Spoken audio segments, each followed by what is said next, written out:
السلام علیکم ورحمۃ اللہ تعالی وبرکاتہ. اعوذ باللہ من الشیطان الرجیم. بسم اللہ الرحمن الرحیم. درود پاک پڑھیں. اللہم صلی علی سیدنا مولانا محمد معدن الجود والکرم وعلیہ الکرام الکریم وبارک وسلم صلاۃ و سلام علیک یا رسول اللہ صلی اللہ تعالی علیہ وآلہ وصحبہ وسلم. محترم سامعین کرام، اضحیہ یعنی قربانی کا بیان چل رہا ہے. کل آپ نے کچھ احادیث اور مختصر مسائل سماعت کیے قربانی کے حوالے سے. بقیہ مسائل آج سماعت کریں. کل میں نے بتایا تھا کہ قربانی واجب ہونے کے کچھ شرائط ہیں جو حضرات جاننا چاہیں وہ کل کے درس میں جو میں نے بھیجا ہے قربانی کا بیان اس میں سن لیں. شرائط کا پورے وقت میں پایا جانا ضروری نہیں، بلکہ قربانی کے لیے جو وقت مقرر ہے اس کے کسی حصے میں شرائط کا پایا جانا وجوب کے لیے کافی ہے. مثلا ایک شخص ابتدائے وقت قربانی میں کافر تھا. جب قربانی کا وقت آیا تو اس کے شروع میں قربانی کے وقت کے شروع میں کافر تھا، پھر مسلمان ہو گیا اور ابھی قربانی کا وقت باقی ہے. مثال کے طور پر سمجھیے کوئی 10 ذی الحجہ کو یا 11 ذی الحجہ کو کافر تھا اور 12 ذی الحجہ کو صبح میں مسلمان ہو گیا.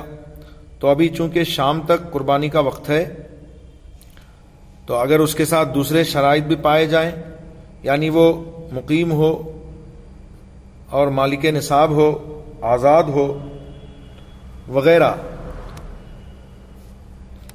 تو اس پر قربانی واجب ہے.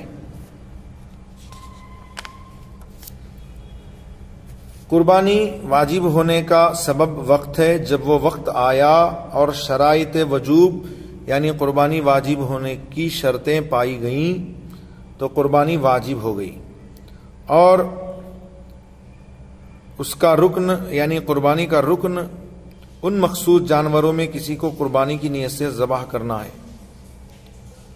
قربانی کی نیت سے دوسرے جانور مثلا مرغ کو ذبح کرنا ناجائز ہے. بہار شریعت 15واں حصہ جلد سوم بحوالہ در مختار.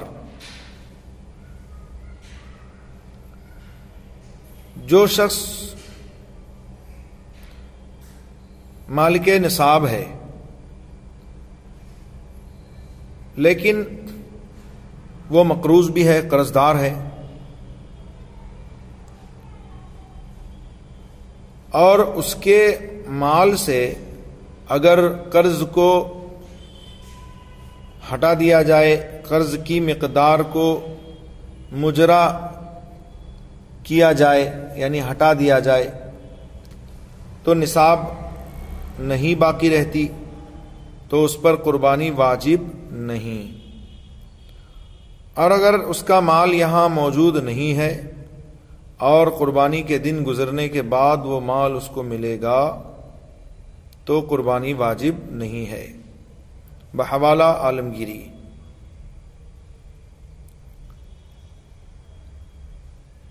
مالک نصاب نے قربانی کے لیے بکری خریدی تھی، وہ گم ہو گئی اور اس شخص کا مال نصاب سے کم ہو گیا، گھٹ گیا. اب قربانی کا دن آیا تو اس پر یہ ضروری نہیں کہ دوسرا جانور خرید کر قربانی کرے، اور اگر وہ بکری قربانی ہی کے دنوں میں مل گئی اور یہ شخص اب بھی مالک نصاب نہیں ہے تو اس پر اس بکری کی قربانی جو گم ہو گئی اس کی قربانی واجب نہیں ہے۔ پھر سے آپ سن لیں، مالک نصاب نے جس پر قربانی واجب ہے، غنی اور مالدار مالک نصاب نے قربانی کے لیے بکری خریدی تھی اور وہ گم ہو گئی اور اس شخص کا مال نصاب سے کم ہو گیا، گھٹ گیا۔ اب قربانی کا دن آیا تو اس پر یہ ضروری نہیں ہے کہ دوسرا جانور خرید کر قربانی کرے، یہ میں مالک نصاب کی بات کر رہا ہوں۔ اور اگر وہ بکری قربانی ہی کے دنوں میں مل گئی اور یہ شخص اب بھی مالک نصاب نہیں ہے تو اس پر اس بکری کی قربانی واجب نہیں ہے۔ بہار شریعت 15واں حصہ جلد سوم بحوالہ عالمگیری۔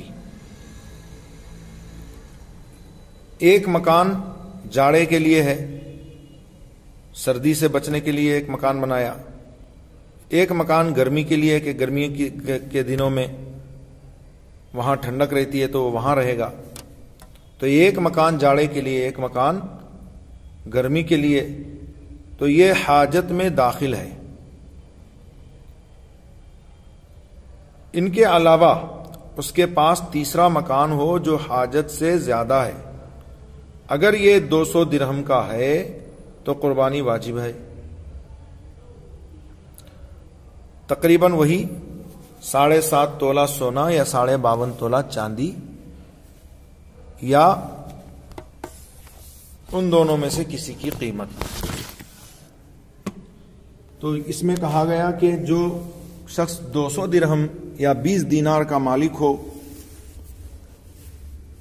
یا حاجت کے سوا کسی ایسی چیز کا مالک ہو جس کی قیمت 200 درہم ہے، وہ غنی ہے، اس پر قربانی واجب ہے۔ مطلب 7.5 تولہ سونا یا 52.5 تولہ چاندی۔ تو حاجت اصلیہ کے علاوہ جس کے پاس ہو یا اتنا روپیہ پیسہ ہو تو وہ غنی ہے، اس پر قربانی واجب ہے۔ تو ایک مکان جاڑے کا ہے، ایک مکان گرمی کا ہے، تو دونوں حاجت میں داخل ہیں۔ حاجت اصلیہ کیا ہے؟ رہنے کا مکان، گھومنے پھرنے کی سواری اور کام کاج کے غلام، خادم اور برتنے کی چیزیں، ان کے علاوہ جو چیز زائد ہے وہ حاجت اصلیہ سے خارج ہے۔ اگر اس کی قیمت 200 درہم یا 20 دینار ہو تو اس پر قربانی واجب ہے۔ تو اگر ایک مکان جاڑے کے لیے بنایا، دوسرا مکان گرمی کے لیے بنایا، تو یہ دونوں مکان جو ہیں وہ حاجت میں داخل ہیں۔ ان کے علاوہ اس کے پاس تیسرا مکان ہے جو حاجت سے زائد ہے، تو اگر یہ 200 درہم کا ہے تو قربانی واجب ہے۔ بالغ لڑکوں یا بیوی کی طرف سے قربانی کرنا چاہتا ہے تو ان سے اجازت حاصل کرے، بغیر ان کے کہے اگر کر دی تو ان کی طرف سے واجب ادا نہ ہوا، اور نابالغ کی طرف سے اگرچہ واجب نہیں ہے، جیسا کہ میں نے کل بتایا کہ نابالغ پر قربانی واجب ہے یا نہیں۔ اگر واجب ہے تو آیا اس کے مال سے کیا جائے گا یا اس کا ولی اپنے مال سے کرے گا؟ تو ظاہر الروایہ یہی ہے کہ نابالغ پر واجب نہیں ہے، نہ اس کے ولی کی طرف سے، باپ کے طرف سے، نہ اس کے مال سے۔ نابالغ پر قربانی واجب نہیں ہے، لیکن بالغ لڑکوں کے پاس اگر حاجت اصلیہ کے علاوہ ملک نصاب ہے تو بالغ لڑکوں پر واجب ہے۔ اگر اپنے بالغ لڑکوں کی جانب سے باپ قربانی کرنا چاہتا ہے یا اپنی بیوی کی طرف سے کرنا چاہتا ہے تو ان سے اجازت حاصل کرے کہ میں تمہاری طرف سے قربانی کرنا چاہتا ہوں، کیا تمہاری اجازت ہے؟ بغیر ان کے کہے اگر کر دی تو ان کی طرف سے واجب ادا نہ ہوا۔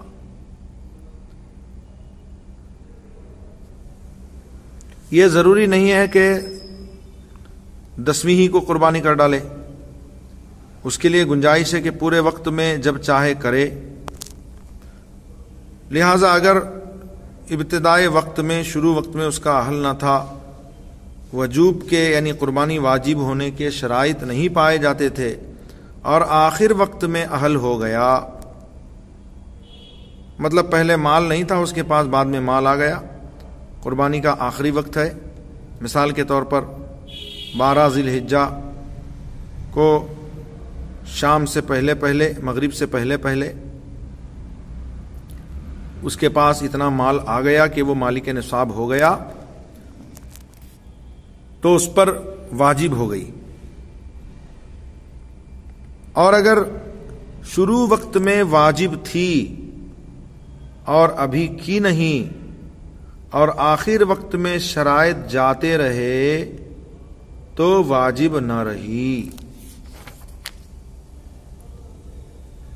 اور ایک مسئلہ سن لیجئے، ایک شخص فقیر تھا، مالک نصاب نہیں تھا، فقیر تھا، مگر اس نے قربانی کر ڈالی، اس کے بعد ابھی قربانی کا وقت باقی تھا کہ غنی ہو گیا، مالدار ہو گیا، مالک نصاب ہو گیا، تو اس کو پھر قربانی کرنی چاہیے، کیونکہ پہلے جو کی تھی وہ واجب نہ تھی اور اب واجب ہے کیونکہ وہ مالک نصاب ہے۔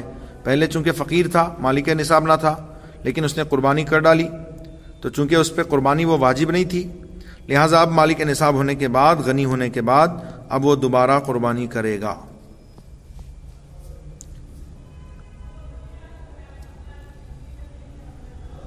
اور اگر باوجود مالک نصاب ہونے کے اس نے قربانی نہ کی اور وقت ختم ہونے کے بعد فقیر ہو گیا، تو اب کیا کرے گا؟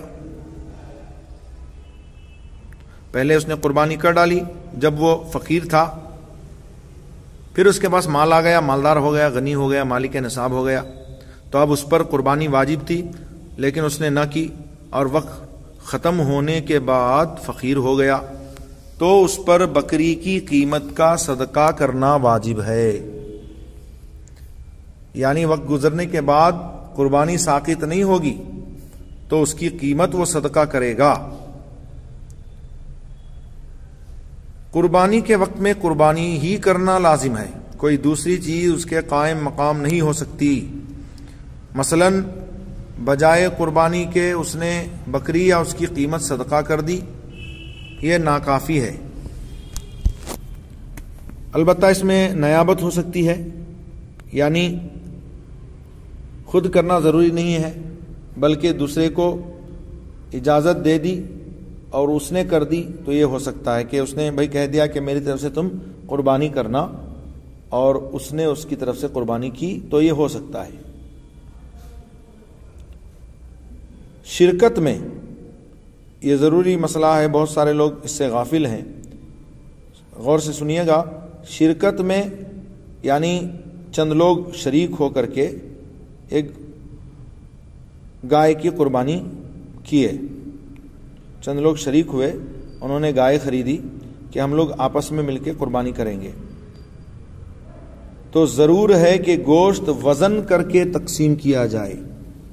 تو چونکہ بڑے جانور میں 7 حصے ہو سکتے ہیں، مثال کے طور پر 7 لوگ مل گئے، آپس میں پیسہ برابر برابر تقسیم کر کے جانور انہوں نے خرید لیا کہ ہم قربانی کر کے 7 کی طرف سے ہم آپس میں گوشت تقسیم کر لیں گے، تو ضروری ہے کہ گوشت وزن کر کے تقسیم کیا جائے، اندازے سے تقسیم نہ ہو، کیونکہ ہو سکتا ہے کہ کسی کو زائد یعنی زیادہ یا کم ملے اور یہ ناجائز ہے۔